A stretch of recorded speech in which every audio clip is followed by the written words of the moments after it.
one day somebody does something unspeakable to someone else, to someone you hardly knew, and you do something about it because you can. This story is brought to us from KSL.com. A Taylorsville police officer was found to be not legally justified when he shot an unarmed man through the back windshield of his truck in 2024, killing him after the man had put his truck in reverse and rammed the officer's patrol car while the officer was not in it. That's not a bright move. As a result, Officer Jimmy Jeremy Haas, 36, of Salt Lake City, Utah, was charged Thursday with manslaughter, a second-degree felony for the shooting death of 28-year-old Henry Chavez Jr.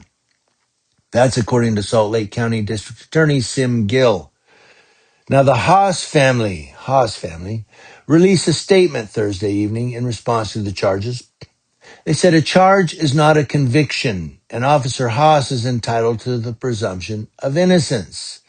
That was the family. While noting Haas's 12 years of law enforcement experience includes assignments with SWAT and the U.S. Marshals Violent Fugitive Apprehension Team. Well, he apprehended his guy, I guess. They said, we are confident the evidence will show that Officer Haas acted lawfully in defense of himself and others during a violent and rapidly unfolding encounter on October 9th, 2024. We intend to address the allegations in court where the evidence can be considered in full and in context. Yeah, in the officer's, favor. Officer Haas's actions should be judged by the totality of the circumstances, the family went on. He faced at that moment, not by assumptions or hindsight. The statement also notes that Haas was cleared to return to full duty following an internal investigation of the incident. They said, we ask that this case be judged on the full facts, not on incomplete accounts, speculation, or assumptions. What, that he shot into the back windshield of a guy when he wasn't in the car? They said, we remain confident that the evidence will show Officer Haas has acted lawfully under Utah law. Now, on October 9th, a Taylorsville police officer patrolling the parking lot of a convenience store, Atherton Drive, came across a license plate that did not match the vehicle it was on, and was also reported to have been involved in a chase with Salt Lake police the day before. That officer began following the truck, which was driven by Chavez Jr., according to charging documents. A woman was also in the passenger seat. Chavez began making sudden turns into parking lots and side roads. The officer requested assistance following the truck from a helicopter operated by the Department of Public Safety. That's the state police. That officer lost sight of the vehicle, but Haas, who was driving an unmarked patrol SUV, spotted the truck and began following. Chavez eventually pulled into a parking lot at 3994 South 300 West. The truck parked between two other vehicles, with the front of the truck facing a building.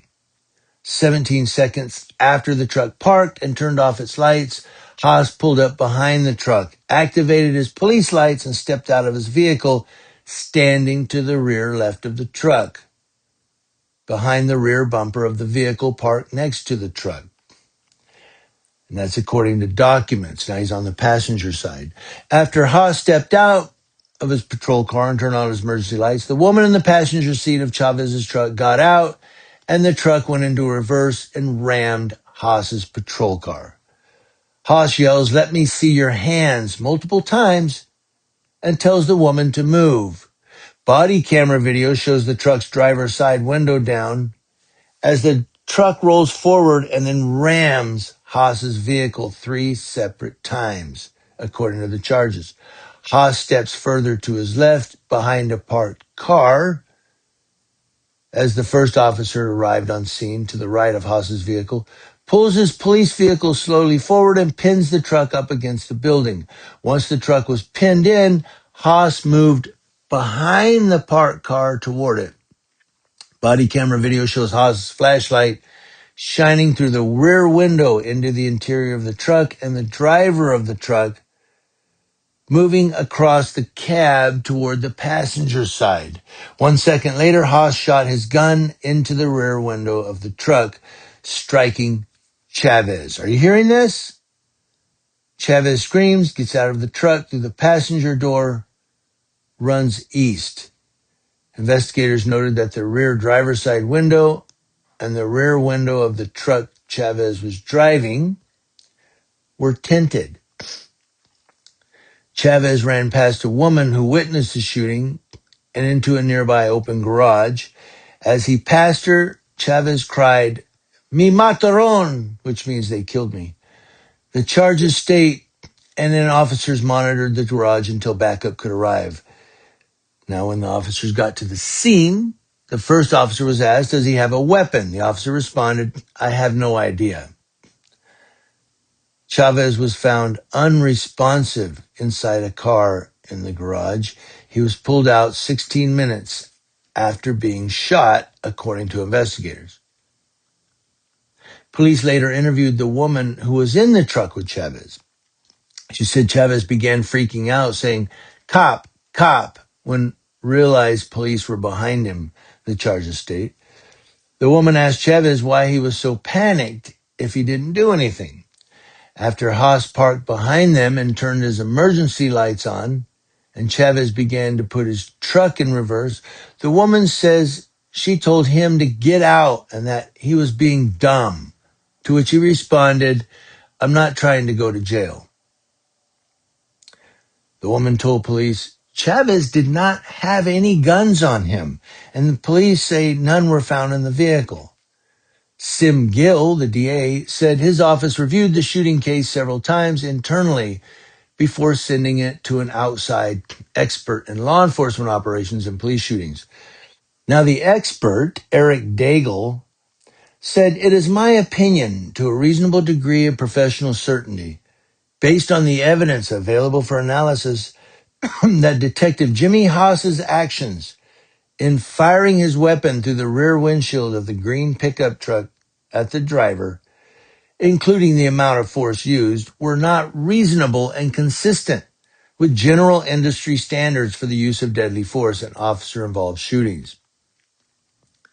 Detective Haas failed to follow the Taylorsville Police Department policies and common industry standards in the manner in which he responded to the incident involving Mr. Chavez."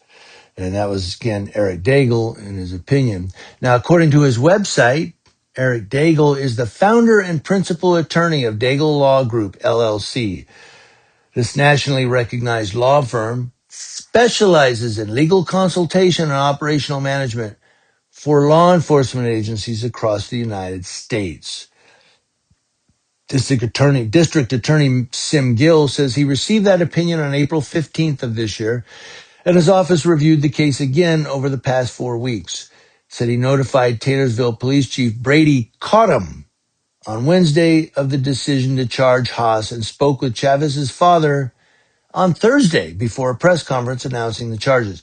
He said, "We have confidence in the system, and we believe every person is innocent until they are proven guilty at trial. We also have a long-standing practice of not publicly commenting on personnel matters, human resource issues, or the substance of status of criminal investigations and charging decisions. Because of this, we won't be providing further comment at this time." The last time a police officer in Salt Lake County was charged with manslaughter in connection with a fatal police shooting was the killing of Danielle Willard, who was 21. That was in 2012. West Valley police officer Sean Cowley was charged with manslaughter, second-degree felony. Willard was shot and killed on November 2nd, 2012, while sitting in her car during a botched undercover drug operation by West Valley police. A total of 6 shots were fired, 2 by Cowley, including what prosecutors determined to be the fatal shot, and 4 by fellow detective Kevin Salmon, who was not charged. Cowley told investigators he fired after Willard struck him with her vehicle when she backed it up, and he believed she had hit Salmon. But the district attorney's investigative team concluded that Cowley's life was not in danger when he fired at Willard from the side of her vehicle. The case, however, did not make it past the preliminary hearing stage in 2014. Despite the low probable cause standard the state has to meet, a judge determined there was insufficient evidence to bind Cowley over for trial. Imagine that. Willard's parents filed a civil lawsuit against West Valley City, and the city agreed to pay $1.425 million. And there you go. So this Cowley was charged, but the judge said, "Oh, there's insufficient evidence. Sorry, the officer gets to go." And the city still paid almost $1.5 million to the family. Now you got this cop here, Haas, and his family's like, he's innocent. He didn't do anything. Oh, he didn't? He didn't fire at a guy just because he leaned over in the truck? Just because he leaned over. Fired him, got him, killed him because he leaned over. Well, he rammed the police car. That was stupid. I want to tell you what, this guy has eggs for brains, this Chavez Jr. He's an idiot. I'm sorry. Yeah, he was. He's a scumbag, in my humble opinion. But does that warrant the death penalty for leaning over or ramming the car? He didn't hurt any cops. He just damaged the car. Okay, property damage. Stupidity. It didn't put any other cops in danger. They were backed away.